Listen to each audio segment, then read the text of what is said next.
Creativity plays an interesting role in the modern day content creation scene. As it happens, I don't know what your relationship with your kind of For You page or your feed is right now, but for me personally, my For You page is at least partially plagued by dozens, maybe we can go upwards of 100 accounts that are entirely and wholly unoriginal content. Now, this isn't to say that, something like Better Watch TV, right? It's a YouTube channel that I personally love, wherein it's kind of like a review of pre-existing content, right? This isn't something like that. I mean, this is really and truly just clips taken sometimes in context, sometimes out of context. Sorry, my cat's up with some stuff over there. We'll see if we can get a Duke cam going at some point in the day. Wherein just most recently I actually had this interesting experience, and if you have found your way to this video, you probably are familiar with the video that I'm talking about, because I mean, let's be honest, if you've made your way into a double-digit subscriber YouTube channel, it's pretty likely that you've actually already seen, the 100 likes and 5 million views clips and shorts and whatever it may be. But the clip that I'm talking about today is a short clip of Jacksepticeye expressing how he feels about Mr. Beast. And his opinion is common knowledge by now, right? That's not something that you've got to be, this is not privileged knowledge, is what I'm trying to get at here. Jacksepticeye is suspicious and unhappy with his perception of Mr. Beast's reflection of his own content. Apparently the videos are too short, and the behind the scenes footage is just a little bit too shallow for Jacksepticeye to really be convinced that Mr. Beast himself is enjoying his content. And the relationship between sort of creating content and enjoying it is really interesting. Personally, here on my channel, actually, funnily enough, I find myself watching my own videos kind of frequently. I mean, it's a near daily occurrence, and it's a habit that ultimately formed because I wanted to reflect upon the things that I did and didn't like, and it has ultimately been a habit that has led to a lot of learning going on throughout my consuming my own content, basically. But a part of that is because I make the stuff I want to see. This kind of interesting mix of commentary and analysis and whatever that I have going on. I mean, we'll see. Maybe you can define my style just a little bit better than I can as a more active consumer. I can't imagine producing content that you don't want to see, that you don't want to consume, is a good time. And then this begs the question, kind of relationship with humans and creativity. If you don't enjoy watching it and you don't enjoy creating it, how much quality can you really afford it? You know what I mean? I mean, if it is in no way a labor of love, he's coming on up, we'll see. If it is in no way a labor of love, what type of quality can you really get? My cat wants out. We'll see. We might let him out here in a second, but we could also get some Duke cam going on. Either way, in this particular day, I found myself, basically pushing up on just about always inspired by a YouTuber who used to go by the name of El Maxo. I brought him up more than once in my videos, and he's not my biggest kind of inspiration mix. That's not what he is. He plays a little bit more of a minor role. But he has a fascinating relationship with creativity. I just recently combed over his profile because I was interested in what made him different from everyone else that I watched. He had kind of his own thing going. He was just a little bit unique. And he was also partially unique because it took him 53 videos to get to 500,000 subscribers.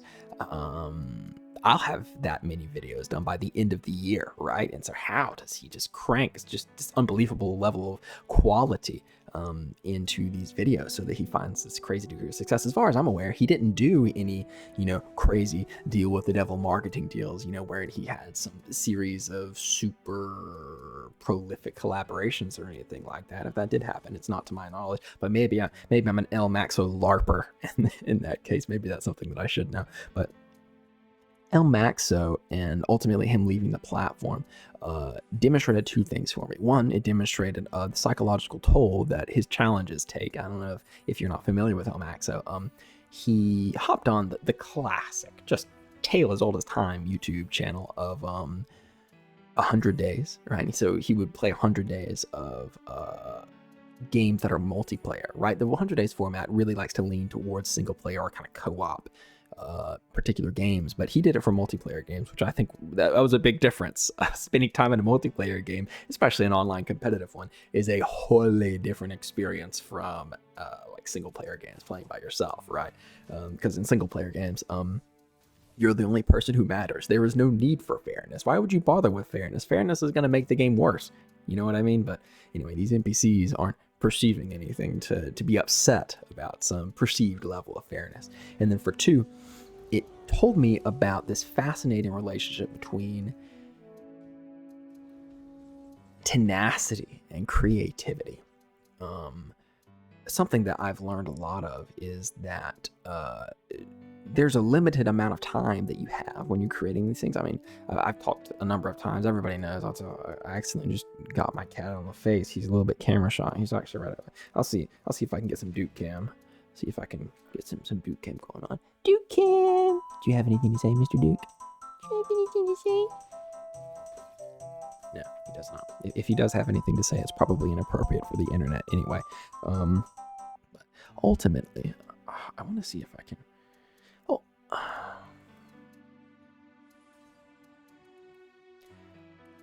Ultimately, you can't kind of obsess over every last individual obstacle that you have.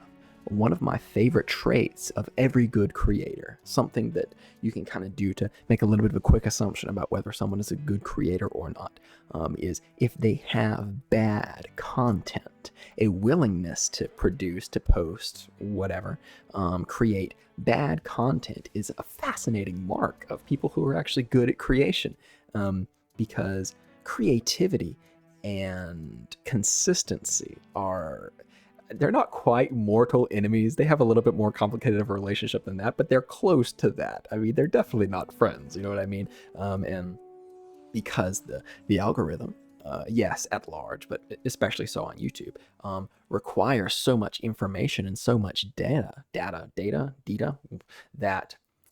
consistency is utterly mandatory. It's totally required. It's not an option. You don't have a choice. And so because of this, you have to just keep pushing forward. And if the time to upload comes and your video is garbage, you've got to upload it. You know what I mean? There's no time to be done.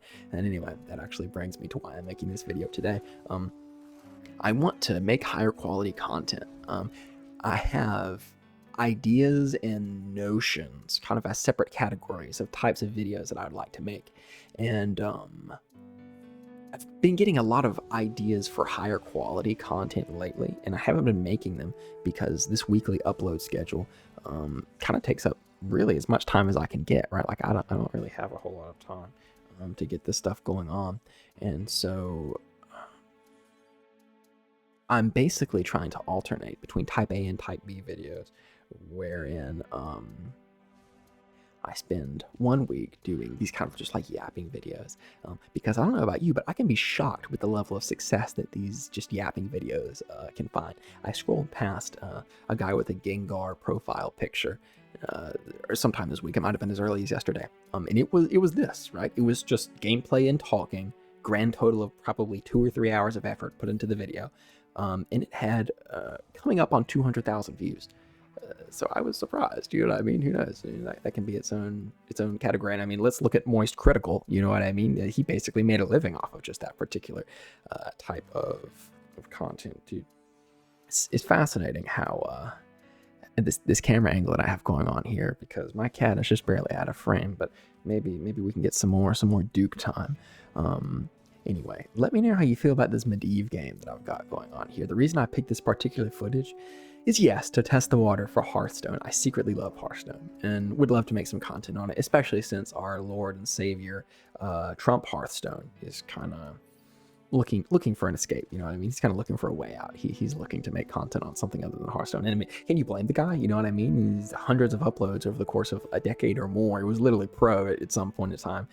Yeah, I will miss his outstanding Hearthstone content, but you know, nothing's permanent, so we'll enjoy what we have as it is. Either way, all of that yapping aside, I don't oftentimes play Mage, But the Medivh skin finally went on sale. Actually, I'm pretty sure, if I remember correctly, this footage that you're looking at now is my first time running the Medivh skin. I was really happy about it. It wasn't a game wherein I used the hero power an awful lot, so whatever, who cares?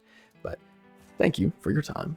Let me know how you feel about sort of this style of content as opposed to the kind of typical my sprinting to barely try and keep up with the weekly upload pace.